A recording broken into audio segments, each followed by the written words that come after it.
I really, I appreciate this idea of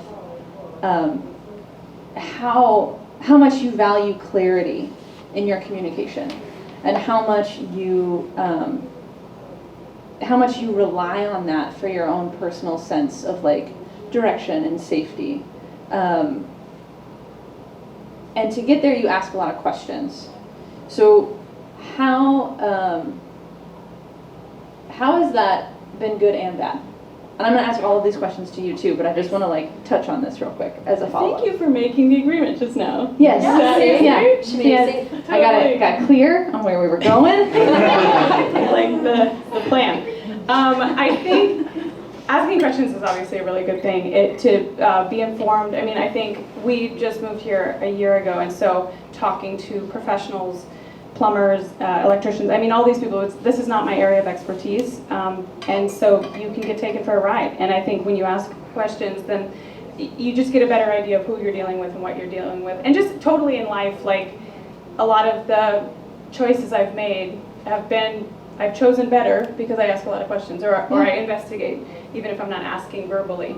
The bad thing is, I think it is constantly, and I don't want to make this into a thing, but I think as a woman, sometimes like, maybe men, but sometimes women also, like it comes off constantly like me challenging.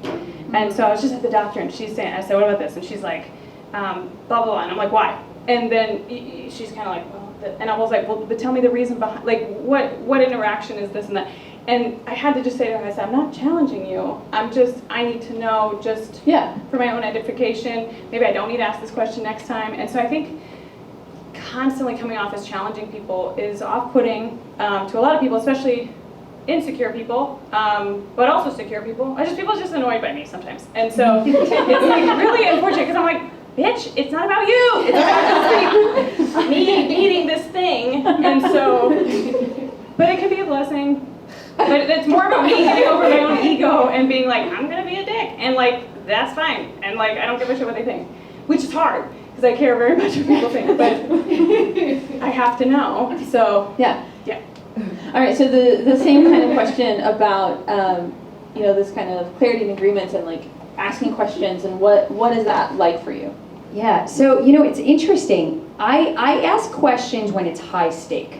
Like, so for little things, I lean into the 7-wing a little bit on my end. I'm just like, whatever. So certain things but if something seems like, oh wait, this might go awry. Like if there's, if anything seems like, all right, something's out of sorts, like one of these things just doesn't belong, that old song. It's then I will kind of notice, like, all right, I have to now clarify. Now I have to get more information. So it's funny, like when I was reading on the 6, it's like, you question everyone, you don't trust anyone. And I'm like, no, like I kind of trust people immediately, but not that much. Your reaction was amazing. No, I trust them, like, there's like boundaries, right? So I will trust you to like hang out with me on Friday night, but I won't trust you with my deepest, darkest feelings or anything. Like maybe like 2 people in the world get that kind of access, So I kind of keep people at a little bit of an arm's length in that, like, yeah, I'm social, yeah, I'm extroverted, but I'm not trusting you with every little piece of my soul. I'm not answering the question, am I? That's okay. So, it's okay. Loyalty. So that piece of loyalty, it comes in where I will have other people's back. I don't necessarily trust them to have my back, but I will have their back. But I will let people as close as I feel comfortable, but I'll kind of like test them. So I'll watch and wait, so I don't always ask all the questions. Sometimes I just observe their behavioral patterns. Unfortunately, I'm also a psychotherapist, so I have all of these diagnostic tools. Like I built a career on assessing people, right? So now I like don't feel like I'm like, all right, well I have all these tools, so I can just observe your behavior and really look at all of your behavioral patterns and kind of know what they're in line with. And I can totally, like, I have your number. So I already kind of know, like, before we're tight, I've already assessed you. The assessment, I love it. Yeah.